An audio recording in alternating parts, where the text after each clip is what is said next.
Well, I suppose you could call me a reluctant hero, or perhaps just a woman who stumbled into responsibility. Yes, that's more accurate. You see, I never saw myself as a dog person. The idea of adopting a rescue? Well, that seemed like an awful lot of work. My life was a carefully orchestrated symphony of routines and order. Adopting a dog? That would be like inviting a jazz improvisation into a classical concert.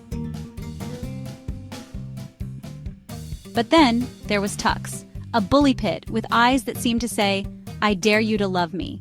Our first meeting at the rescue center was less than cinematic. He drooled on my shoes and I sneezed 3 times in rapid succession. Ah, the beginning of a beautiful friendship. I wanted to argue, to point out the absurdity of her statement. But Tux chose that moment to let out a comically timed sneeze of his own. Yet, somehow, I found myself signing adoption papers. It was as if my hand had a mind of its own. As we left the center, Tux trotting beside me with unearned confidence, I couldn't shake the feeling that I'd just signed up for a role in a movie I hadn't auditioned for. The first few weeks were a comedy of errors. Tux had a penchant for reorganizing my meticulously arranged throw pillows. And I had a talent for misreading his signals. Was that bark for food or a walk? Your guess was as good as mine. Our walks became a spectacle for the neighborhood. Picture, if you will, a woman in pressed slacks being dragged by an enthusiastic bulldog pit bull mix. It was a daily performance of Woman Learns to Let Go starring Tux the Tenacious.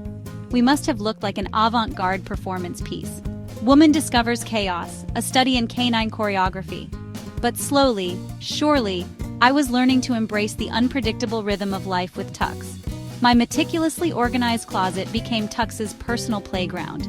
It was as if he was determined to add splashes of chaos to my color-coded life. But somewhere between the chaos and the calm, Tux and I found our rhythm. He taught me that sometimes the best moments in life are the unscripted ones. But then, something changed. It wasn't a lightning bolt moment, more like a slow dawn breaking. I found myself waking up earlier, not because Tux needed a walk, but because I wanted to see his goofy morning stretch. My daily routine, once a solitary affair, became a duet. A rather uncoordinated one, but a duet nonetheless. Tux, it seemed, had a gift for finding joy in the mundane. A fallen leaf was cause for celebration. A puddle an opportunity for impromptu performance art. And slowly, almost imperceptibly, I found myself joining in. Life with Tux was turning into a whimsical adventure.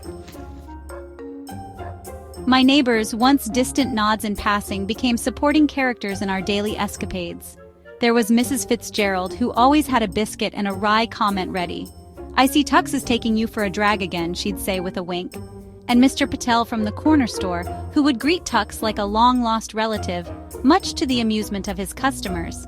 It wasn't all tail wags and treats, mind you. Responsibility has a way of sneaking up on you, usually at 3 a.m. when someone needs an emergency vet visit. Picture this: a woman in polka dot pajamas and mismatched shoes, clutching a drooling dog in the fluorescent-lit waiting room of an all-night vet clinic.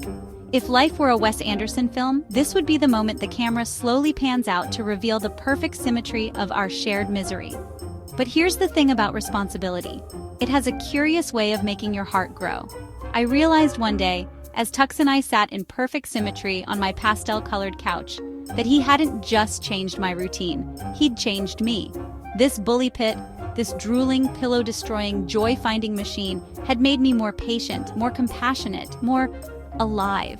He had become an integral part of my world, filling it with unexpected adventures and unconditional love.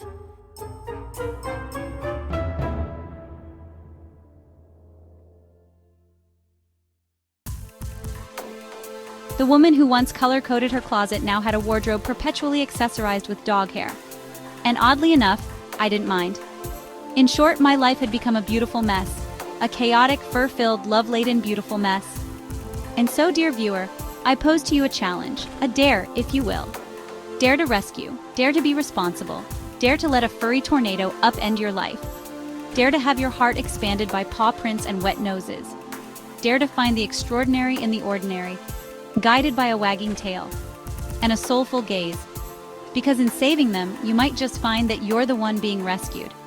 After all, every great adventure starts with a single step, or in my case, a slightly slobbery paw print. So go ahead, visit a shelter, meet your own Tux, your own agent of joyful chaos. Who knows? You might just find yourself starring in the most beautiful, messy, love-filled story of your life.